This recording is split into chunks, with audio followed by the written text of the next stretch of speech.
السلام علیکم نحمده ونصلي على رسوله الكريم اما بعد فقد قال الله تبارك وتعالى في القرآن المجيد والفرقان الحميد اعوذ بالله من الشيطان الرجيم بسم الله الرحمن الرحيم الرحمن علم القرآن خلق الانسان علمه البيان صدق اللہ العظیم۔ محترم حضرات، آج میں آپ حضرات کے سامنے علم کے متعلق کچھ عرض کروں گا، امید ہے کہ بغور سماعت فرمائیں گے۔ عزیزان گرامی، کہا جاتا ہے جس آدمی میں علم نہیں وہ آدمی نہیں جانور ہے، اور جس گھر میں علم والا نہیں وہ گھر نہیں جانوروں کا ڈربہ ہے، اور جس ملک میں علم کا رواج نہیں وہ ملک نہیں حیوانات کا جنگل ہے، کیونکہ علم عظیم صفت ہے جو انسانوں کو حیوانوں سے ممتاز کرتا ہے، انہیں شرف انسانیت بخشتا ہے۔ علم وہ روشنی ہے جس سے جہالت کے اندھیرے چھٹ جاتے ہیں۔ علم ایسا رہبر اور مخلص دوست ہے جو کبھی بے وفائی نہیں کرتا۔ اس لیے اسلام نے حصول علم پر بہت زور دیا ہے اور علم کی بہت فضیلت اور عظمت بیان کی ہے۔ مجھے دعویٰ کرنے میں تردید کا قطعاً کوئی اندیشہ نہیں ہے کہ اسلام نے جہالت مٹانے اور علم پھیلانے میں جو کلیدی کردار ادا کیا ہے اس کی ہمسری کا دعویٰ کوئی آسمانی یا غیر آسمانی مذہب بھی نہیں کر سکتا، اور کسی قوم اور جماعت کو بھی یہ دعویٰ کرنے کی جرات نہیں ہو سکتی۔ اور یہ بھی ایک ناقابل تردید حقیقت ہے کہ آخری 200-300 سال چھوڑ کر سب سے زیادہ علماء، محققین، مؤرخ، سائنسداں، حکماء اور اطباء اسلام نے پیدا کیے۔ اس کی بڑی وجہ یہی ہے کہ اسلام نے حصول علم کی فضا پیدا کی، اس کی اہمیت سے انسانوں کو آگاہ کیا، اس کے فضائل بتلائے۔ عزیزان ملت، اس سے زیادہ اہمیت اور فضیلت کیا ہوگی جب لگ بھگ 600 سال کے بعد اللہ رب العزت نے بندوں کو پکارا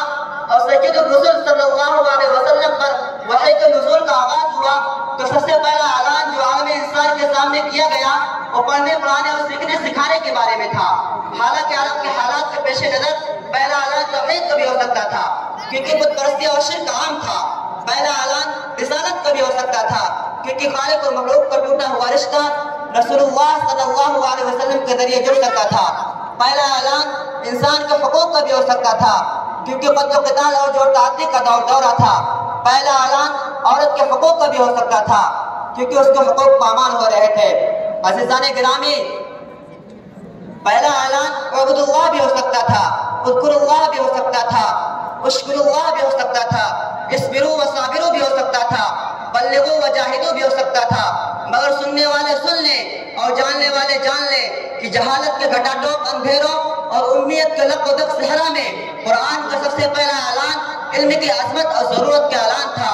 قرآن کا سب سے پہلا حکم پڑھنے کا تھا۔ عزیزان ملت، یہ عجیب بات ہے کہ وحی کا اولین مخاطب محمد صلی اللہ علیہ وسلم امی تھے، لکھنا پڑھنا نہیں جانتے تھے۔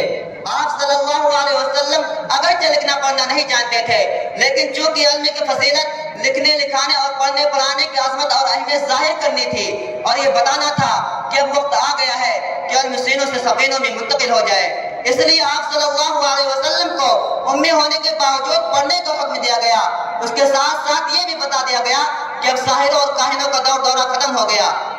عزیزان ملت، یہ اسلام کا دنیای انسانیت پر بہت بڑا احسان ہے کہ اس نے علم پر اجارہ داری کے خاتمہ کا اعلان کیا اور علم کو ہوا، پانی اور روشنی کی طرح عام کر دیا۔ میں اس مقام پر یہ عرض کیے بغیر نہیں رہ سکتا کہ جس امت کو سب سے پہلا حکم ہی پڑھنے کا دیا گیا تھا، آج اس امت میں ناخواندگی کے شرح اقوام عالم میں سب سے زیادہ ہیں۔ ہم اپنے شکست خوردہ ذہنیت کی وجہ سے غیر مسلم اقوام کے شرح خواندگی اور ان کی ایجادات و تحقیقات کا تذکرہ کرتے رہتے ہیں، لیکن یہ بھول جاتے ہیں کہ اسلام اور قرآن نے ہمیں تعلیم و تعلم اور رسالت سے منع تو نہیں کیا ہے، بلکہ قرآن نے تو اس پر زور دیا ہے۔ عنوانات بدل بدل کر اس کی ترغیب دی گئی ہے، اس کے فضائل بتلائے ہیں، اس کے لیے ہمیں بنیادیں مہیا کی ہے۔ عزیزان گرامی، قرآن تو یہ بھی کہتا ہے کہ انسان کے مسجود ملائک ہونے کی وجہ اور فرشتوں کے مقابلے میں اس کی فضیلت اور عظمت کا سبب علم میں بنا تھا۔ فرشتے نورانی مخلوق ہیں، وہ تمام وقت اللہ رب العزت کی عبادت اور اطاعت میں مشغول رہتے ہیں۔ اسی وجہ سے جب ان کے سامنے انسان کی خلافت کا اعلان کیا گیا تو انہوں نے باری تعالیٰ کے حضور عرض کیا، أَتَجْعَلُ فِيهَا مَن يُفْسِدُ فِيهَا وَيَسْفِكُ الدِّمَاءَ وَنَحْنُ نُسَبِّحُ بِحَمْدِكَ وَنُقَدِّسُ لَكَ۔ کیا تو زمین میں اسے نائب بنائے گا جو وہاں فساد مچائے اور خون بہائے، ہم تیری تسبیح بیان کرتے ہیں، تیری تعریف کے ساتھ اور تیری پاکیزگی بیان کرتے ہیں۔ مگر فرشتوں کو یہ بتا دیا گیا، اس میں شک نہیں کہ تم عبادت اور اطاعت میں بے مثال ہو، عفت و طہارت میں تمہارے کوئی نظیر نہیں، مگر انسان کو صرف عبادت کے لیے نہیں بلکہ خلافت کے بھی لیے پیدا کیا جا رہا ہے، اور خلافت کے لیے علم کی ضرورت ہوتی ہے، اور تم سارے کمالات کے باوجود علمی کمال سے محروم ہو۔ اس کے بعد ان سے علم اسما کے بارے میں پوچھا گیا،